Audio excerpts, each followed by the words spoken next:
Hello, I'm Kendra, and welcome.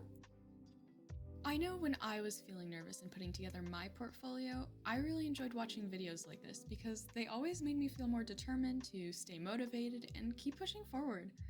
Now, I really had a hard time finding anything regarding 3D animation. There's definitely a lot of 2D which you can reference to, but here I am making a video for anyone who is in the same chum bucket I was. But if you're pursuing any artistic career really, feel free to use this video as reference. Now, I'll be talking a little bit about my accepted art portfolio, what to really expect, and any advice I was looking for while I was applying to post-secondaries that I have to share.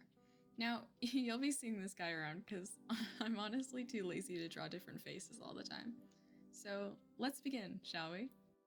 I'll be starting us off with a little bit of background info about myself. Now, I'm a fresh high school graduate pursuing a career in 3D animation. I'm Canadian, born and raised. I graduated with a 90 to 100% average in my transcripts, and with a total of 110 credits, including my AP and out-of-timetable classes, and my final high school GPA was a 4.33. I applied to 4 schools and was accepted into all 4. Woohoo! Those schools were Capilano University, Van Arts, Emily Carr, and Okanagan College. But because I'll be attending Capilano University, that's what I'm going to base this video on. But if you're not attending Capilano, still feel free to use this video as reference. You will be submitting your portfolio to Slide Room, and there will be a form and a portfolio section. I'll give you guys a detailed rundown on how the process works so you know exactly what to expect. This is something I was looking so hard for more information on. I felt like I was running in blind, and honestly, I really didn't know what to expect. So hopefully this can help ease the nerves. The first thing you'll need to do is type in your 9-digit student number, which you should receive after submitting your application on Education Planner. The form section is also where you'll be required to answer some questions like, for example, why you're applying, why you'd be a good fit, and any aspirations you have for after completion of your education. Though there are a few more, and these are not the exact questions you will be given. These may change, so do keep in mind that what I'm saying is for reference only, and no, I will not be showing you my written responses. Be original and be you. Each question will have a box which you can write in. These are my 4 key takeaways when writing your responses. There's a 5,000 character limit for each question, which may change in the future, do keep that in mind. But that doesn't mean they want you to write exactly 5,000 characters worth of an answer. And that brings up my next point. Ruthlessly eliminate all unnecessary words. You don't want to sound like you're rambling on, so if you're unsure, then maybe it's best not to include it at all. Make sure it is clear of all typos, misspellings, and incorrect grammar and punctuation.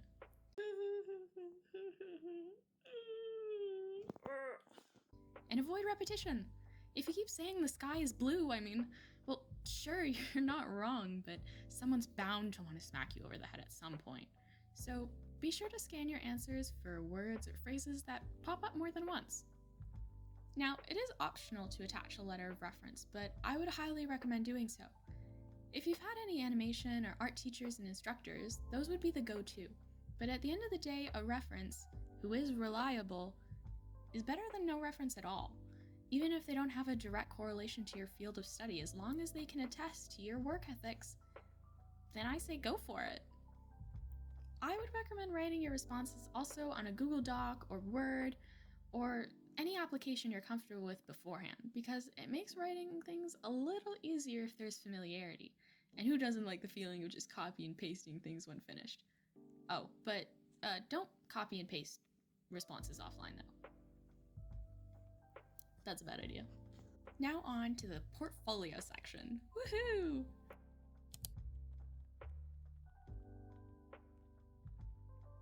Your Capilano portfolio must consist of 15 to 24 pieces.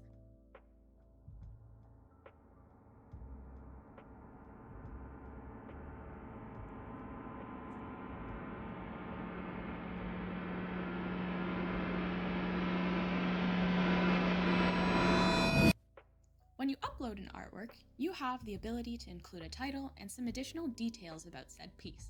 I highly, and I cannot emphasize this enough, please fill out the additional details portion. It makes your work stand out so much more. Now, what I included in mine was a description of the piece, be it the research information or background of said work, the medium used. If digital, you can write the application used instead, the date the piece was made, or for those which took longer, the date finished, and the canvas size. It is preferable the measurements be in inches though, unless it's super small, then a smaller measurement honestly just makes more sense. If it is a digital work, then this could be the resolution. If you would like, you can even include the DPI. In Slideroom's portfolio section, you have the ability to click and drag your work to rearrange your pieces in order in which they will reviewed. In order in which they will review it. I swear I'm good at English. I use the start with a bang and end with a bang method. But don't just start with a good impression. Make sure to end on one too. People most often only remember the first and last thing they saw, so make it worth their while. So now we're at the nitty-gritty, and at this point, you kind of know what to expect when entering Slideroom. But you don't even have your art pieces yet. Oh no! You must be wondering, what exactly should I include in my portfolio? I know that's something I stressed over because everyone had something different to say. Well, my biggest advice? I would highly suggest you check out the website to the respective schools and look there. All schools have different types of pieces they're looking for, while others just want to see your fantastic art. But for Capilano, there are 4 types of work they would like to see. They want to see human and life drawing, original character design, props and location design, and your personal work. It's best to give them what they want and explore more through your personal work because that's when you really let yourself shine. I mean, unless you're like some Da Vinci artist, then honestly you can probably do whatever you want and get away with it, but regardless. Let's dive in a little deeper, yeah? Now, starting off with human and life drawing, they'll want to see things like quick sketches, gesture drawing, and sustained drawings of the human figure, both clothed or nude or animals in various action poses. Now, the drawings should show some accurate proportions and your ability to draw structure, the simple shapes that make up the form. Make sure these drawings show a diversity of poses and angles along with studies of anatomy, but do not submit work that is not your own. Additionally, if you include any drawings made from an anatomy book or any kind of group project, be sure to label what is not yours and whose work it is. For original character design, they'll want to see things like action poses, character expressions, character turnarounds and model sheets, and character illustrations. Just character, everything. This will showcase your interest in animated characters. Woohoo! Now, do pay attention to silhouette, palette, and exaggeration, as these are the 3 fundamental components of a good character design. Next up, props and location design. Now, they do want to see things like location designs and architectural drawings, but they also want to see things like inanimate objects, scenery, and still life. These drawings should convey an understanding of line, light, shadow, color, design, and perspective. I will often have a general idea of what I want to create, but it is hard to work from that alone, so don't be shy and use references. They're a great resource to achieve better quality designs. But if you do rotoscope, do be sure to mention that. Now on to personal work. They'll want to see things like, well, original drawings and designs, maybe sculptures or paintings, and computer graphics work, especially if you're going into animation.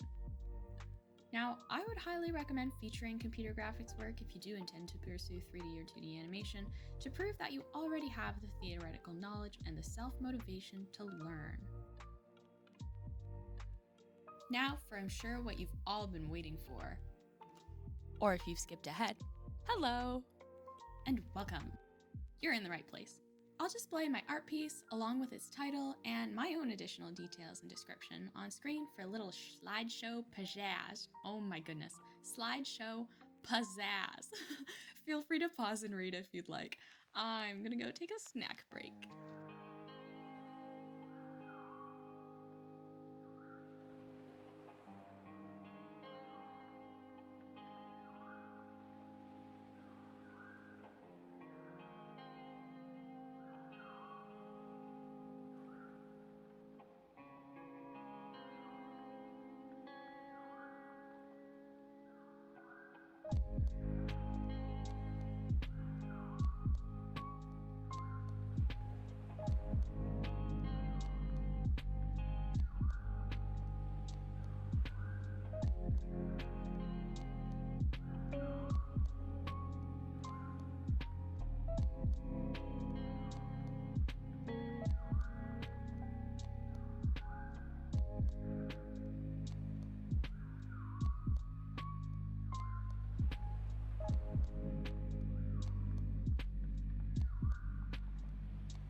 final thoughts. Oh gosh, at the end already? Well, okay, here we go. Before my application, and even while I went through binging tangent through a lot of videos like this, at the end of the day, researching for myself on the school sites was the best way to find out exactly what I needed. I'll include a link to Capilano's programs below, so feel free to check it out. I began working on my portfolio almost every day starting mid-December and submitted it for March 2nd. Deadline was March 11th. Ooh. Looking back, I wish I would have started working on it sooner so it wasn't as stressful as it was, and I had more work to choose from. I'd like to say that's all, but effort and time are hard things to get. That's why you have to forcefully make time and drag yourself to put in the effort, even if you don't want to. Even if there's a day that you don't feel like working on your portfolio, who knows? You might just create a gem. And just for reference, I wasn't at this level from the start, but I just want to remind everyone that no one's great in the beginning. So don't be too hard on yourself and trust the process because you can do it.